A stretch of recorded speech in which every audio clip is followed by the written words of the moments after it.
sua Bíblia em Romanos 1, 16. Nós vamos ler 2 versículos.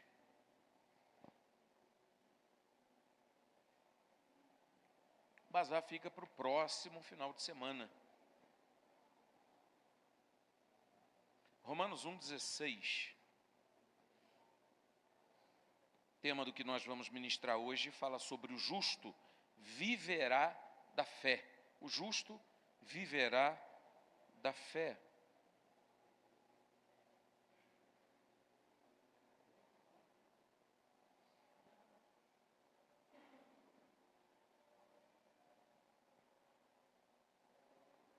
Romanos capítulo 1, versículo 16.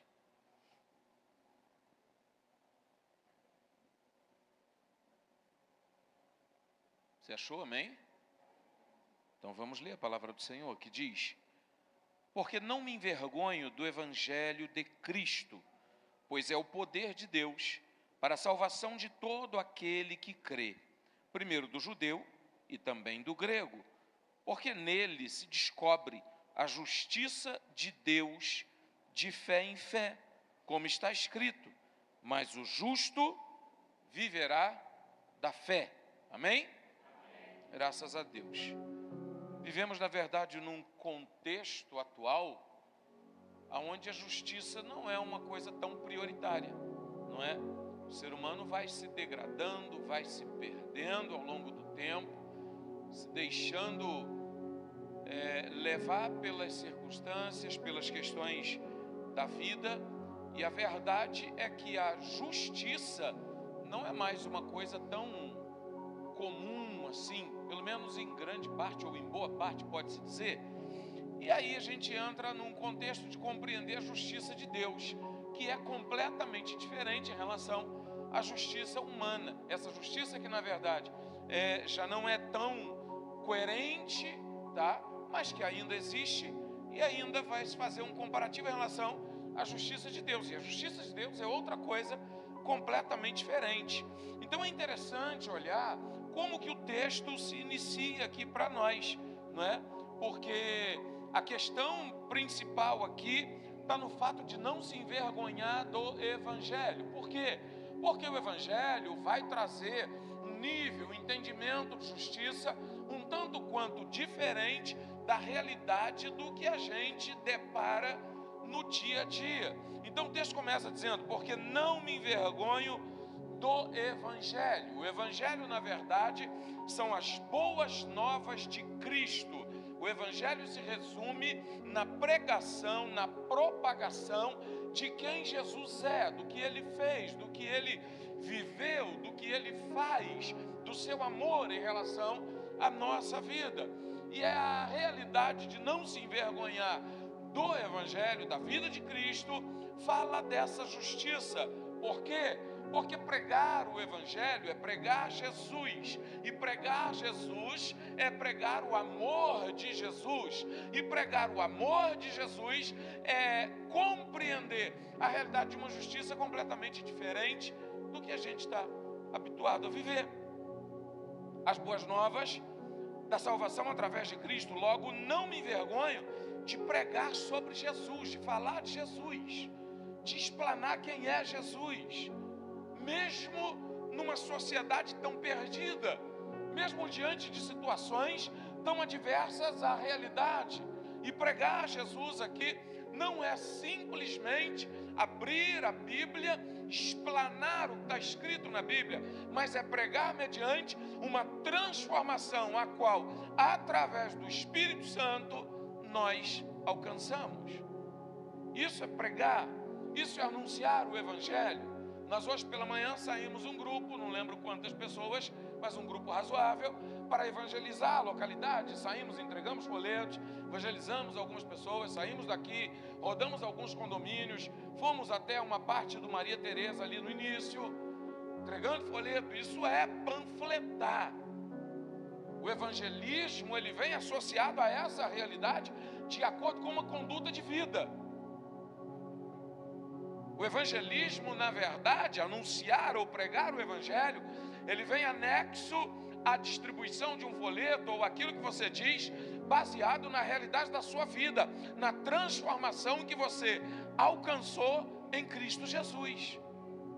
Aí sim eu estou pregando Jesus, eu estou anunciando o Evangelho.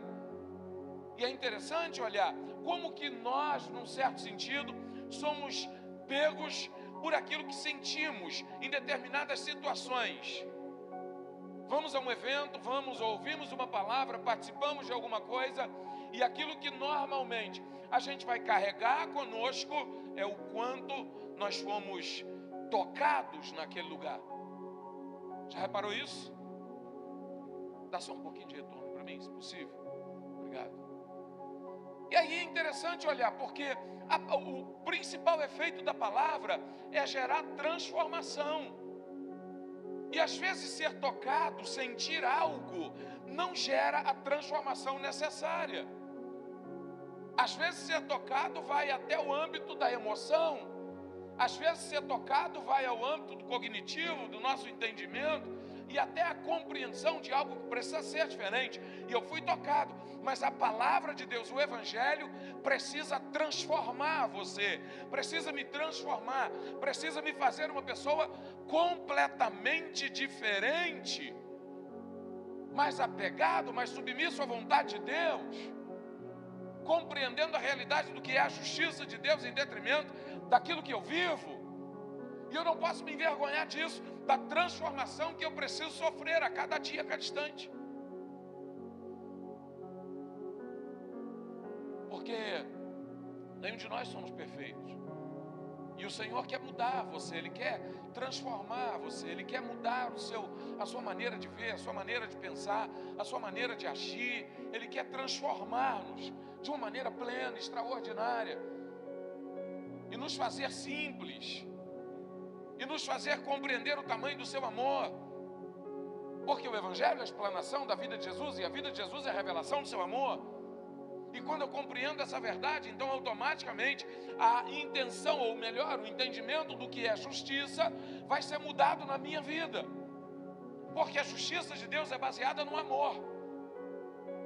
A justiça de Deus é baseada no sacrifício, e eu sempre falo isso, um amor sacrificial, que vai gerar uma transformação na vida das pessoas que estão à minha volta. E eu preciso entender essa verdade, porque quando isso entra dentro de mim e me transforma, eu começo a influenciar o ambiente aonde eu vivo, porque eu começo a destilar o amor de Deus. E eu não só revelo ou expresso aquilo que eu sinto, mas aquilo que eu sou, através do mover do Espírito Santo, de dentro para fora. Isso é extraordinário. Compreender essa verdade é extraordinário. Vivemos dores, vivemos angústias, vivemos aflições, temores, mas nós podemos declarar e anunciar que existe no céu um Deus que cuida de cada um de nós. Podemos anunciar que existe um Deus no céu que nos ama de uma maneira tão extraordinária, que não permite que nenhum mal toque ou chegue à nossa tenda, à nossa casa, porque Ele está acima de tudo e qualquer coisa, amém? E aí entra a realidade do que é a salvação, porque nós queremos alcançar a salvação, e a salvação nos é oferecida gratuitamente, é favor imerecido, e ela vem baseada exatamente no amor de Deus.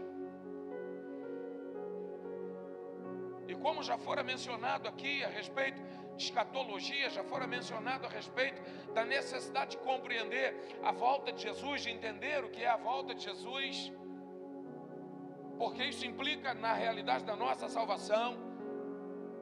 E eu tenho certeza que todo mundo que está aqui quer morar no céu, amém? Isso é uma verdade. Agora, se eu não entrar, eu não compreender o amor de Deus sobre a minha vida, o efeito do amor de Deus sobre a minha vida, e o efeito do amor de Deus através da minha vida, então eu vou ficar ainda aprisionado nas realidades, baseado naquilo que eu sinto. E tudo que você sente nessa terra é passageiro. A alegria terrena é passageira. A felicidade terrena é passageira. A segurança terrena é passageira. A força, a determinação, a ousadia terrena, natural e humana, ela é passageira, porque a força nossa, ela se esvai, assim como a alegria, assim como a felicidade, assim como a disposição, a coragem. Tudo isso vai se acabando ou se perdendo ao longo do tempo, de acordo com as experiências das quais nós estamos vivendo. Mas aquilo que Deus gera para você é permanente, é duradouro, é eterno, é real, é verdadeiro, é único. E eu preciso entender isso. Eu preciso entender essa realidade. E esse amor de Deus vai gerar o poder, a capacidade para eu alcançar e transmitir salvação. E salvação não é simplesmente transmitida por aquilo que eu falo, mas pela transformação gerada na minha vida. Claro e evidente que aquilo que eu falo é atestado, traz um peso de veracidade, de verdade, baseado na minha conduta. E é interessante olhar quando alguém resolve ou começa a testemunhar aquilo que Deus fez na sua vida, baseado no amor, numa transformação. O efeito é muito grande, o efeito é extraordinário. Daquela pessoa que vivia angustiada e agora há uma alegria de salvação na vida dela, e mesmo diante das adversidades, ela compreende que Deus é fiel, que Deus a ama e que tem preparado para ela um lugar no céu. E agora ela não vive, não anda mais cabisbaixa, magoada, angustiada, mas há uma alegria crescente de dentro para fora, que é contagiante. Isso é extraordinário. A segurança que é gerada pela palavra de Deus, quando em João 14 o Senhor vai revelar sobre não turbar o nosso coração, não viver preocupado, mas entender que Ele está preparando para nós um lugar no céu, uma morada no céu. Isso traz segurança. E compreender isso é compreender o amor de Deus, que nos tirou, que nos resgatou de um lamaçal de pecado, de um charco de lodo, que nos resgatou da perdição, que nos resgatou de uma vida completamente contraditória à vontade e o propósito de Deus, para uma vida onde, na verdade, nós somos submissos ao querer do Senhor para nós, observando a palavra, buscando viver mediante a palavra, porque nós sabemos que há um lugar no céu para nós, aonde além de nós irmos morar, nós temos um tesouro guardado, que nem a ferrugem, nem a traça consome, nem rouba, nem o ladrão rouba, melhor dizendo. Então entender isso é compreender a realidade da salvação, é compreender o amor de Deus, é compreender a segurança que o Senhor quer gerar para mim e para você. E a verdade posterior a isso é não permitir que essa convicção saia de nós, que se perca.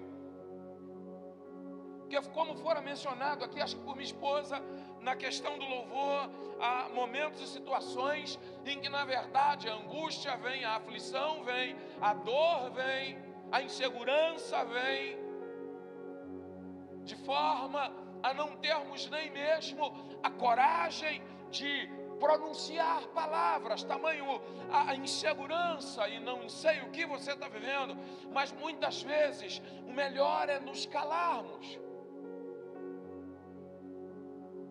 Mas além disso, compreender que existe em Deus um esconderijo para nós.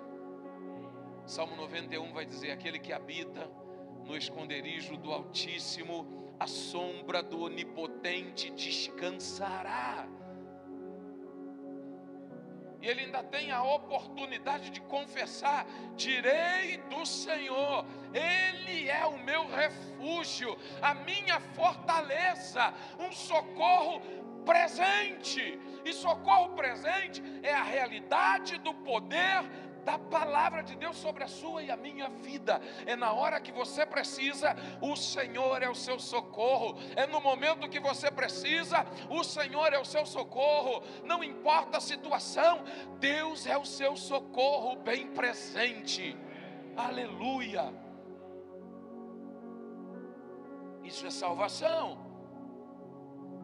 Isso é compreender o processo de salvação, é compreender o poder que nos capacita, que gera a salvação.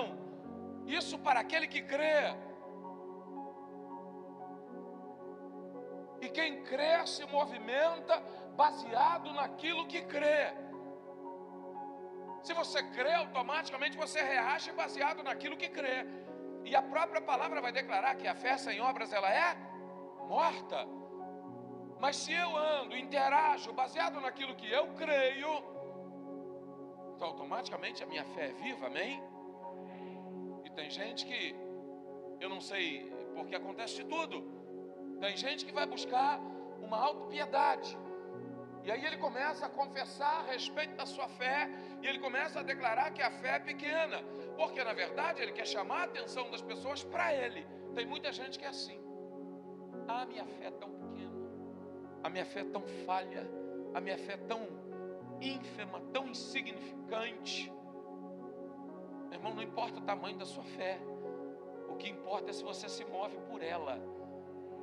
Tamanho da fé não é documento, o problema é a incredulidade, é não ter fé nenhuma. Quem não tem fé nenhuma precisa da palavra. Quem tem uma fé pequena já tem algo. Deus está aí e Ele vai fazer a partir da tua fé, e não interessa se ela é muito grande ou se ela é pequena, você só precisa se movimentar de acordo com o tamanho da tua fé. E se você se movimentar, Deus vai te dar experiência, porque ainda numa fé pequena, Deus faz, Ele move, Ele trabalha, se você vive dela ou através dela. E sabe o que vai acontecer? É que você vai adquirir experiências, e essa fé vai crescer a cada dia, porque a experiência vai gerar isso, a palavra vai gerar isso, o entendimento da palavra vai gerar isso. E obedecer ou viver segundo a fé não é desafiar o sobrenatural. Isso também até faz parte, mas não é isso. Viver da fé não é simplesmente desafiar aquilo que na verdade você não tem a capacidade de fazer. Isso é até mais fácil, isso é até mais simples. Viver da fé é viver uma vida de obediência à palavra, porque para que a fé cresça, você depende da palavra. A fé vem pelo ouvir, e ouvir a palavra de Deus, amém? Então viver da fé não é tentar andar sobre as águas. Viver da fé não é se alimentar daquilo que é sobrenatural, mas é se alimentar da palavra de Deus, é se fortalecer na palavra, é ser obediente à palavra, é se submeter à palavra. E o sobrenatural é uma consequência de uma vida de obediência à palavra. Eu não estou dizendo para você que Deus não vai operar milagre, Ele vai, mas quando você está pautado na palavra, quando você crê na palavra, Ele vai, Ele tem poder para fazer você andar sobre as águas, Ele tem poder para fazer o vento cessar, Ele tem poder para fazer o mar se acalmar, Ele tem poder para fazer a tempestade parar, Ele é socorro presente, mas você precisa se relacionar com a palavra, meu irmão. É a palavra que vai habilitar e gerar autoridade para você desafiar o impossível. Desafiar o impossível, não baseado, não pautado na palavra, é irresponsabilidade, é infantilidade, é ser menino na fé. Para desafiar o impossível, eu tenho que estar pautado na palavra. Eu tenho que viver a realidade da palavra. Amém? Aí sim, você só vai compreender o tamanho do amor de Deus na palavra, porque é ela que vai revelar Jesus para você, é ela que vai trazer a certeza de salvação quando você é obediente à palavra. João 3,16 vai dizer que Deus amou o mundo de tal maneira que deu seu Filho unigênito, para que todo aquele que nele crê tenha a vida eterna. Quem não crê, meu irmão, não tem. E para crer é preciso conhecimento, é preciso entendimento da palavra. A fé para realizações, ela é importante. A fé para mover o sobrenatural, ela é importante, mas ela não é mais importante do que a fé que me faz seguir e obedecer e me submeter à realidade da palavra de Deus. É aqui que eu vou ser sustentado. E talvez você pode até não gostar do que eu vou dizer, mas milagre não sustenta. Milagre não alimenta a fé. Obrigado.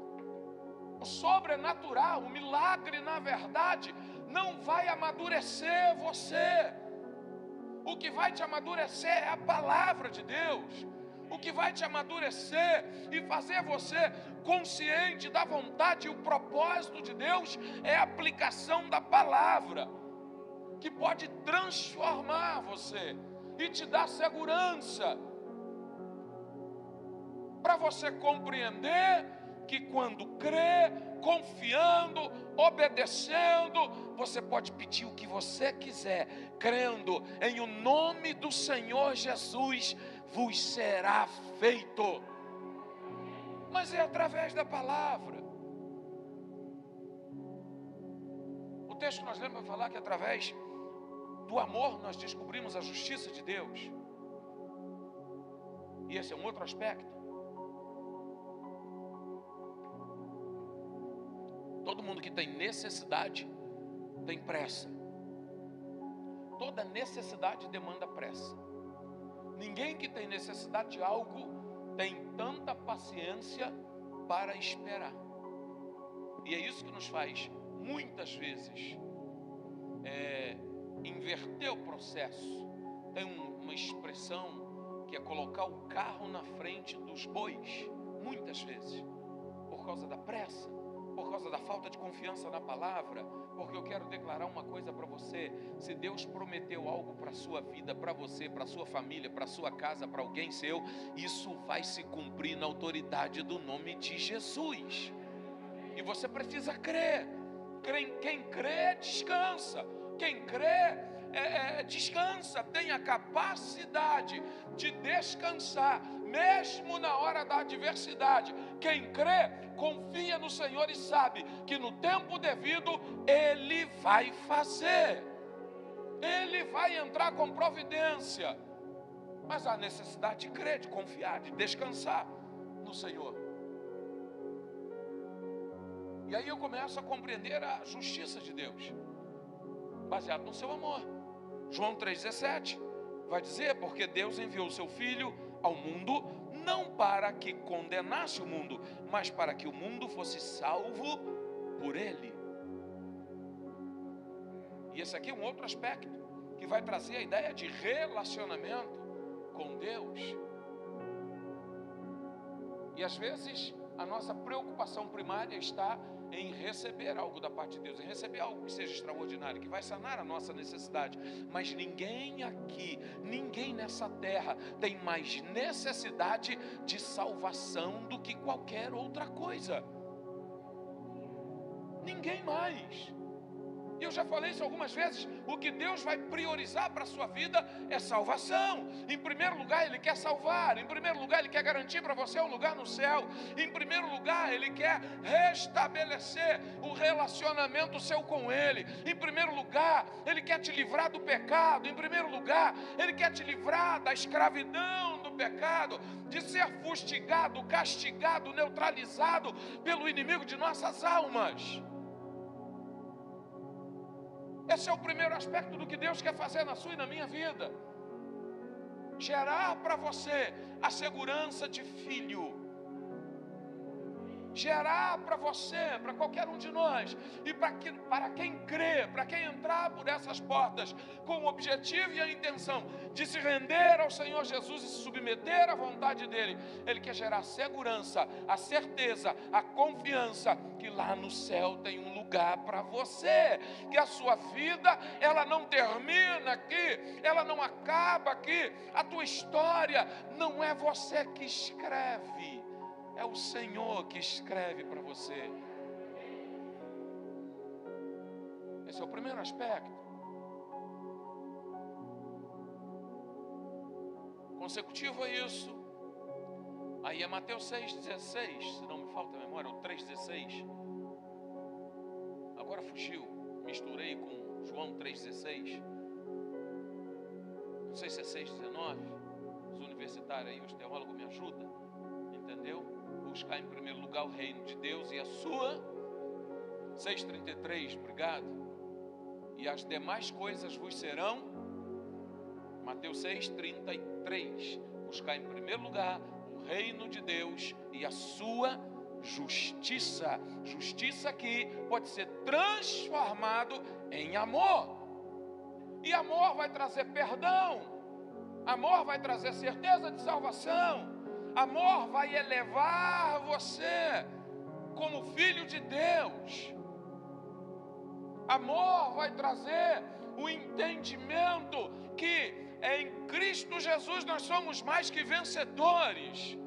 Amor vai trazer a ideia que mesmo sem merecer, você tem direito de salvação.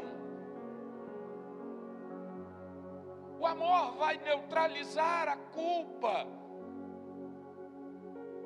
a angústia, a aflição.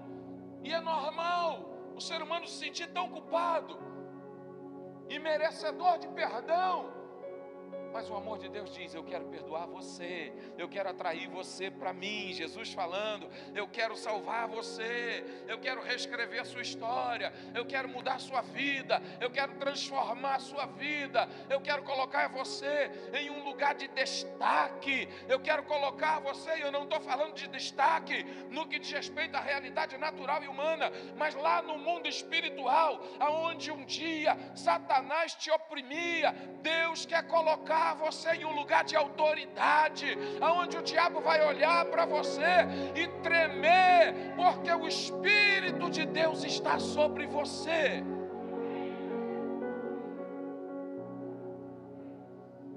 Para isso eu preciso de fé, eu preciso crer,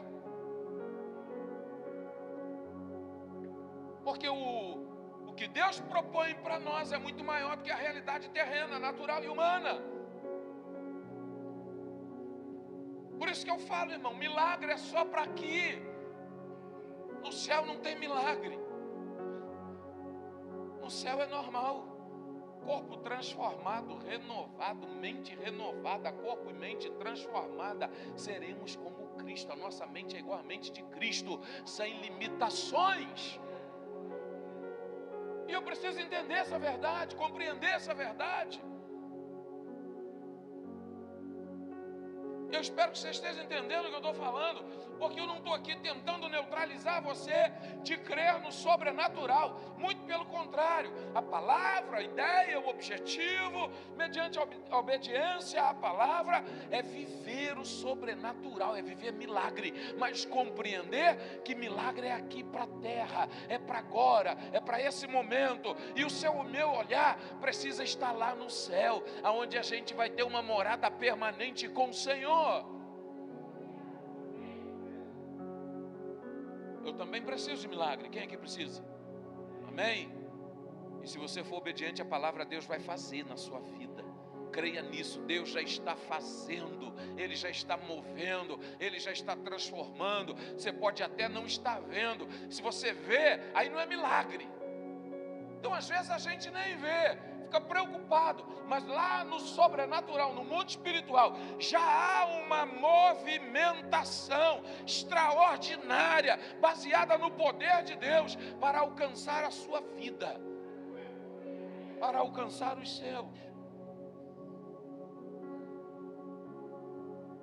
O justo viverá da fé.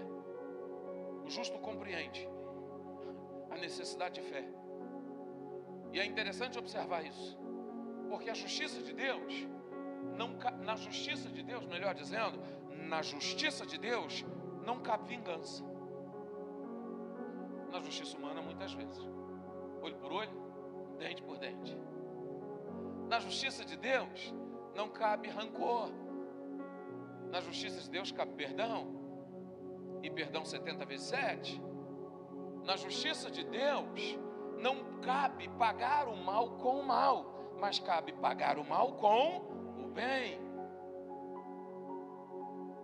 Na justiça de Deus, a ideia não é aplicar o castigo, mas é oferecer perdão. É o que Jesus disse: eu não vim para condenar o mundo, mas eu vim para salvar o mundo. Na justiça de Deus, o inocente pagou pelo culpado.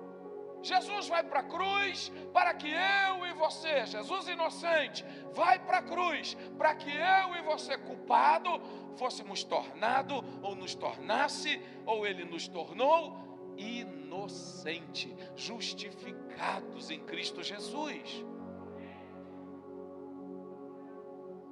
Então é diferente o processo. É completamente diferente. E quando eu compreendo essa verdade, quando eu entendo essa verdade, quando eu assimilo isso aqui, a minha vida começa a mudar. Porque aí sim eu vou ter relacionamento com Deus. E é interessante, deixa eu repetir uma frase aqui. A palavra vai dizer, parece que é João, não sei se é 8,32 ou 3,8 ou 8,2. João vai dizer, 1 João, se não me falta a memória, não sei se é 1 João, está na Bíblia, eu tenho certeza que está, que diz que quem comete o pecado é do diabo. Quem vive na prática do pecado é do diabo.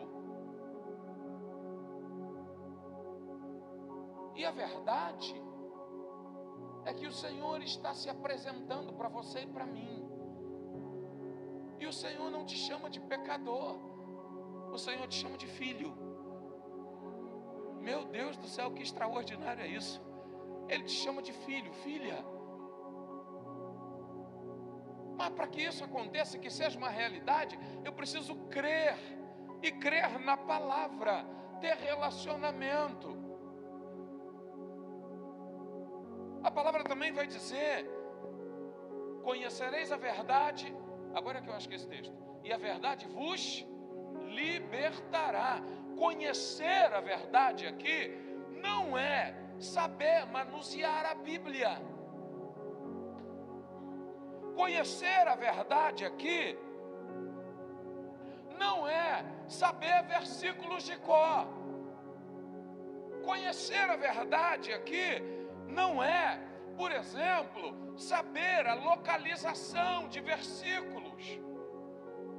Conhecer a verdade aqui vai além desses detalhes. Conhecer a verdade não é saber onde estão os livros. Conhecer a verdade não é ter a Bíblia aberta em qualquer salmo, em qualquer texto que seja. Conhecer a verdade aqui é se relacionar com ela. Conhecer a verdade, agora achei o texto, João 8,32. Conhecereis a verdade vos libertará. Conhecer a verdade é se relacionar com ela, é ter um relacionamento com ela, é se alimentar, é sentir falta, é sentir necessidade, é sentir prazer, é sentir alegria, é viver uma vida de obediência, é se submeter aos mandamentos do Senhor. O texto vai falar sobre isso lá no original. Crer não é simplesmente aceitar que é real. É o mesmo princípio, é se relacionar. Quando a Bíblia diz que a fé sem obras ela é morta, ela está dizendo que se você não se relaciona, se você não interage, se você não revela, não demonstra a sua fé, ela não existe, logo ela não existe. A necessidade de se relacionar com ela, de experimentar, de provar a fé. E é isso que Deus quer para você, é isso que Ele quer para mim, é isso que Ele quer para nós. Quando o texto vai dizer, o justo viverá da fé, o justo viverá obediente à palavra, porque ele crê, ele entende que através da palavra que a fé vem, ele compreende a necessidade, o prazer, a condição clara da exigência de Deus de viver uma vida submissa aos mandamentos do Senhor, a palavra do Senhor. E aí esse vai viver da fé, porque ele conhece, ele se relaciona com a Bíblia, e ele vai compreender a justiça de Deus, ele vai compreender o amor de Deus, ele vai compreender o cuidado de Deus, ele vai compreender a realidade da presença de Deus sobre a sua vida, ele vai entender pela fé, pela confiança, por conhecer a palavra, o quão importante, o quão maravilhoso é negar a si mesmo para glorificar o nome do Deus eterno. Isso para ele é um prazer, porque ele se relaciona com a palavra, ele entende a palavra. Para ele é uma satisfação negar a sua própria vontade, porque ele compreende que a vontade de Deus, como Guga gosta de dizer, é sempre boa, perfeita e agradável. Ele gosta de dizer isso porque está na Bíblia. Quem se relaciona com a palavra tem o entendimento, a clareza de quem Deus é, o general de guerra que não perde batalha. Quem se relaciona com a palavra compreende a necessidade, ou entende, melhor dizendo, de onde Deus o tirou. E agora ele não aponta o dedo para acusar, mas ele, da mesma forma que recebeu, ele demonstra misericórdia, porque ele tem relacionamento com Cristo. Da mesma forma que ele foi cuidado, ele demonstra e ele gera cuidado. Da mesma forma que ele teve a oportunidade, ele também gera a oportunidade para que as pessoas se transformem através da palavra que sai da boca dele, porque ele compreende a palavra, ele entende a palavra. Amém? Quero orar com você. Eu quero convidar você a honrar a palavra de Deus na sua vida. Quero convidar você a compreender quem Deus é. Quero convidar você a acreditar, a confiar, a descansar no Senhor, mesmo diante da tempestade. Porque se Deus está com você, Ele vai dar uma ordem, e quando Ele der a ordem, o mar se acalma, o vento para, e a tempestade vai cessar em nome de Jesus. E você mesmo diante da aflição que o mundo vive, mesmo quando estamos passando por aflições, mesmo quando já foi mencionado aqui, não temos forças para pronunciar uma palavra, mesmo quando ninguém nos compreende, a gente entende que existe um Deus no céu e que os olhos dele está, a palavra vai dizer isso, sobre todos os justos da terra.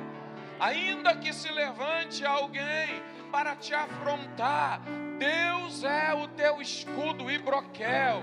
Ainda que as pessoas não te compreendam, Deus te entende, Ele te compreende, Ele cuida de você, Ele cuida de nós, porque Ele é amor. Então entenda isso. O Senhor quer cuidar de você. É que a salsa pegou fogo e não se consumiu, e a voz que saiu dela um dia me atraiu, e o meu coração queimou até que descobriu que um dia com sua... Aleluia! Bendito é o Senhor,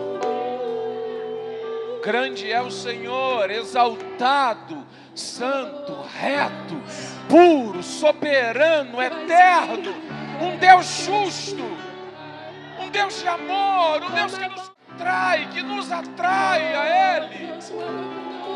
Deixa eu te falar uma coisa, se você se sentiu atraído pelo Senhor, se está distante dos caminhos do Senhor, quer se render a Ele, se sente atraído por Ele, e dentro de você é uma voz que diz: eu quero Jesus, eu quero essa presença, eu quero estar diante dEle, eu quero renovar a minha vida, eu quero renovar a minha fé. Vem aqui à frente, me deixa orar com você.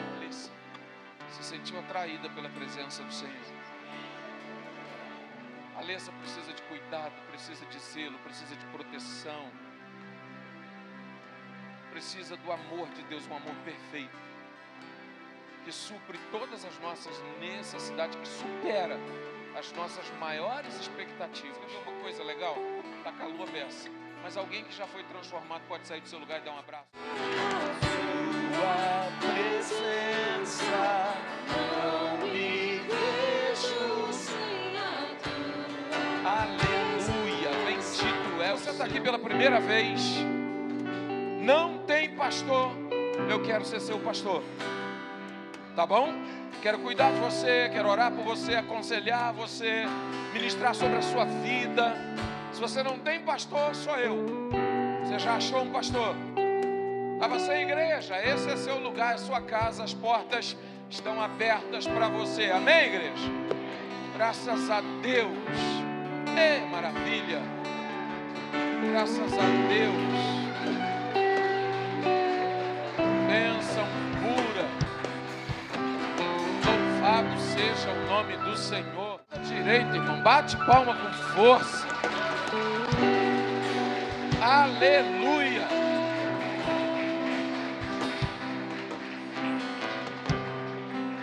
Deus é bom demais. Só tem uma coisa: se elas não ganharem abraço, tem alguma coisa errada nessa igreja. Vocês têm que vir para cá.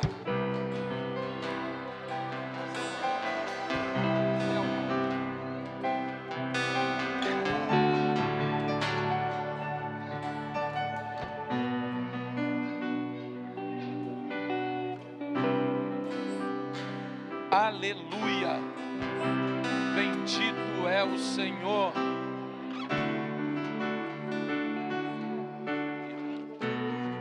Bendito é o Senhor.